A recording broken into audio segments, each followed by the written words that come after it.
Анте 7 години не дошол на работа во домот за деца во Загреб, каде што бил вработен како мајстор.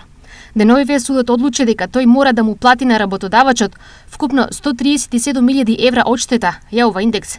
Бидејќи домот не бил задоволен од неговата работа, постојано го предупредувале за тоа и барале да се промени. Меѓутоа, наместо да се поправи, работникот ја тужил институцијата каде што работел, тврдејќи дека бил малтретиран и дискриминиран. Тоа се случило уште во ноември 2012 година. После тоа Анте престанал да доаѓа на работа, а работодавецот му исплатил целата плата 7 години до декември 2019 година.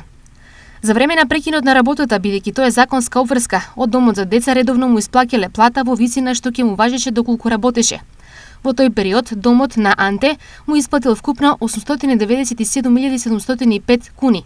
На име бруто плата, подароци за вработени и јубилејни награди, се вели во пресудата.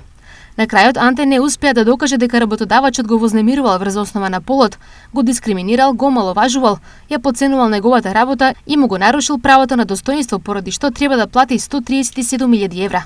Анте не сака да ги врати парите, па во теќе ново судење.